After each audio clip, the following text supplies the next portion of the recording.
Hey everybody, Joseph Rothschild here, aka Mono Bluetron, back again with another episode of 10-Minute Testing. So first things first, this is not FA, I know, but I wasn't comfortable with the deck yet, and the last thing I want to do is that archetype and Injustice. However, I am completely fine with being unjust to Konami's newest archetype and the Deep State's latest plot to turn us into mindless furries, Skyfang Brigade. Now before we get into deck edit, I gotta warn you, this deck does not play well with other engines, so you're going to see some cards that might set you off, especially if you suffer from a minor aneurysm every time someone fires off a hand trap, okay? Ready? Here we go. So here's the deck, and woo, that's weird. I can feel the dislikes already. Fine, call me a meta slave abusing busted strategies, I can take it, but I promise you there's a reason we're playing all of this broken stuff. As always, I'll give you a little bit of background about the archetype, a little bit of a discussion about what I hope the deck can do, and as always, the card by card.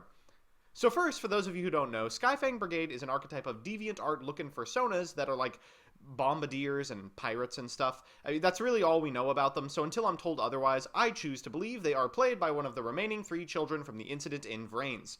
The low-level ones can once per turn summon a different Skyfang card from hand, then have a trigger effect when another one is specialed. The high-level ones have trigger effects that happen on summon, and usually provide some sort of floodgatey effect while on the board. The most important of these are Lafarl, who can send a Skyfang from hand to grave to negate a monster effect, and Wiz, who can send a Skyfang from hand to negate a spell or trap. As far as for what the deck does, that's it.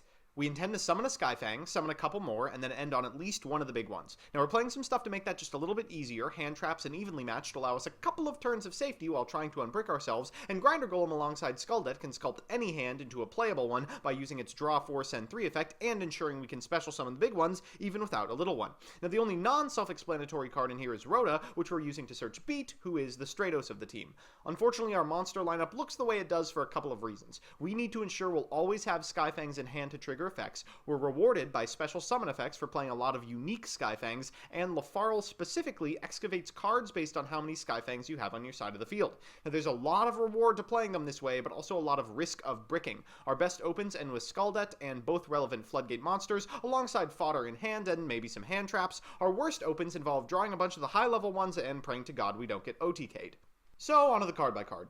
First are our hand traps, so cover your ears, budget players, 1 copy of Gofu, 3 copies of Ghost Ogre, 3 copies of Ash Blossom, and a Max C. After that is a card I hope we don't lose in a couple of days, 3 copies of Grinder Golem, followed by our Skyfangs. 3 copies of Lafarl, who excavates equal to the other Skyfangs you have on summon and adds 1 to hand, then can negate monster effects by discarding a Skyfang. 3 Wiz, which gains 500 life for each other Skyfang you control, and discards to negate spells or traps. 3 Sagitta, who deals 500 damage for each other Skyfang and prevents your opponents from targeting other Skyfangs. After that are the smalls, 3 copies of Blavo, who gives Skyfangs 500 attack, 3 copies of Beat, who adds a Skyfang from deck to hand, 3 copies of Recon, who destroys set cards, and 3 copies of Dompa, who destroys face-up ones. Then we have Reinforcement of the Army, 3 copies of Pot of Desires, 1 Soul Charge, and 3 evenly matched. We're not playing the Field Spell, which was super mediocre in testing, or the Trap, which is painfully slow. In the extra, the levels are all over the place, so we jammed in some good Xyz, Harbinger for 8, Baguska for 4, Grampulse for 3, and Skycav for 2. For links, we have Borload, Skulldet, Firewall, Decode Talker, Akashic, Security Dragon, 2 Proxy Dragons, and 3 Linkaribo. So with that, let's get into the games. So our first match is a fast one. It's up against Dark Lord, a deck that is slated to become quite powerful if we ever get a legality date on Linkaribo. This represents kind of the brickiest hands ever end up in this deck. We have a copy of Beat and a copy of Lafarl, which is excellent, but not a lot else. No Grinder Golem, no way to get Skulldet out, and really we're just praying that this Lafarl is good enough. We do have a Pot of Desire, so we'll fire that off first thing. We draw into a Reinforcement of the Army with no more targets, and a copy of Ash Blossom, which is good, but not incredible. That Lafarl is going to find us another Skyfang Brigade to our hand, and then we'll pass it back. We add ourselves a copy of Wiz so we can activate it next turn. Our opponent's going to Pot of Desires, and we will just go ahead and Ash Blossom that. It looks like they have bricked as well, so it's going to be Battle of the Bricks here. Our guys have attack, however. We're going to start by normal summoning Recon, then special summoning Wiz. We're going to use Recon's effect to destroy one of these set cards, then we'll use Beat's effect in order to get another Skyfang Brigade to our hand.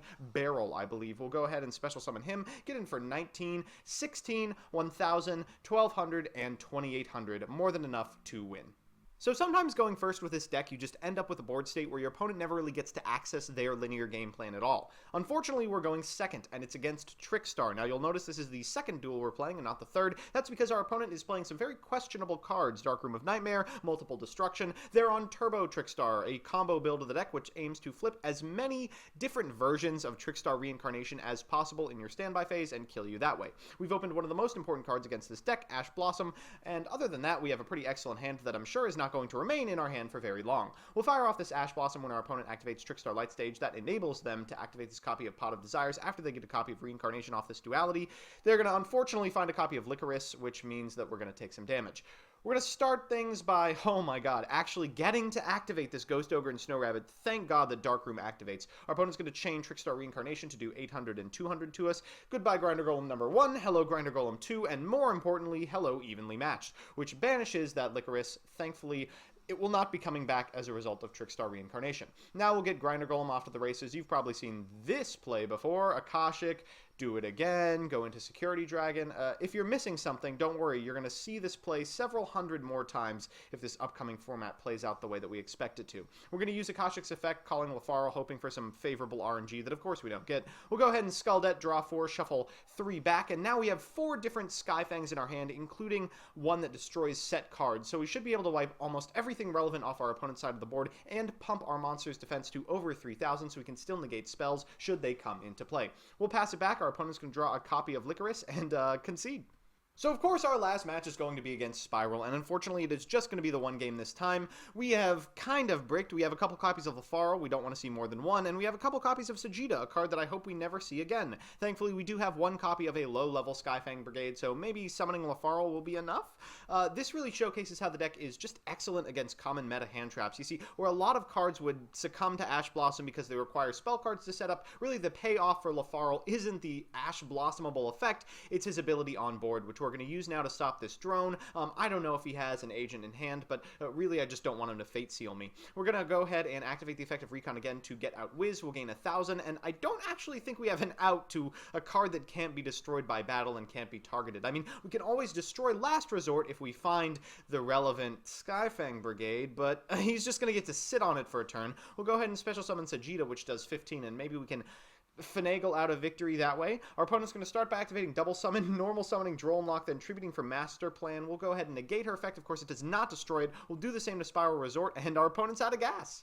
Alright, since you've been such a good audience, I'll treat you to one further bonus replay. This is against an individual from our Discord, links in the description, and oh boy, this is the most important match you could ever prepare for with any given deck, the Mirror. Unfortunately, we're going first, and our opponent is really good at drawing Maxi. Now, I take the challenge this game, and this game really exists to show you that there is a critical mass of removal spells that Skyfang, even with the perfect hand and a high number of negates, can't get through. Now, the reasoning behind taking the challenge here is I figure I can special summon like maybe 20 times this turn, and that should draw him about 20 cards, and if I can negate all of his relevant plays for one turn, I can either OTK or I can run him out of relevant stuff in his deck, and I'll win just by virtue of, like, having good cards. You can see we're also playing an old version that I toyed with that included Lone Fire Blossom and a Brilliant Engine. I would not recommend it. It does not function in any relevant way at all. We have enough to get Wiz on board with a negate, destroy the Grinder Golem, and pass it back, so I'm feeling pretty good. Then my opponent activates Regeki. Now, we'll negate it. They'll Ghost Ogre. That's no big deal, and, here's the Dark Hole. So now we're in a little bit of a pickle, especially when they summon like a whole bunch of Skyfangs in one turn. Oh my god, they really could just do whatever they want. They go into a Sky Cavalry Centuria, just really adding insult to injury at this point.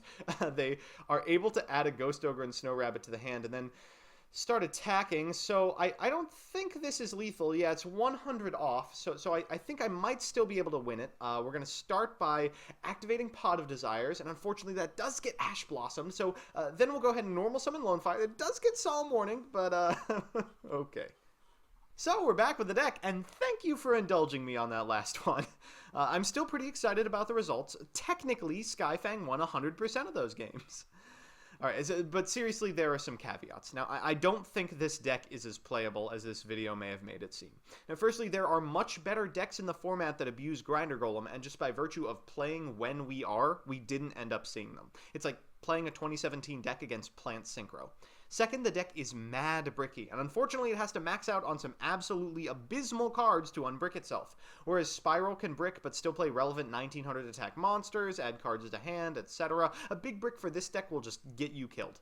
And finally, the lack of flexibility really hurts the deck. These are some of the most xenophobic cards I have ever played with. They do not play well with other archetypes. Now, I tried about 100 different engines, and all of them were at odds with the deck. Even if they didn't hamper plays, including cards in the list that weren't Skyfangs made the big guys worse. I mean, they don't even play well with current powerful individual cards. Like, why play Solemn when you could play another Skyfang and negate the effect without bricking yourself? Why play Scapegoat when you intend to have 3 zones filled? It's a confused archetype that won these games due to incredibly powerful single cards, not due to a cohesive, powerful archetype. So that's that. While the last speech might have been a little bit dismal, I at least did find my persona. If you want to see me play the decks I make on this show on stream, I'm on twitch.tv/monobluetron every Tuesday and Thursday from 10 to midnight Eastern Standard Time, links in the description.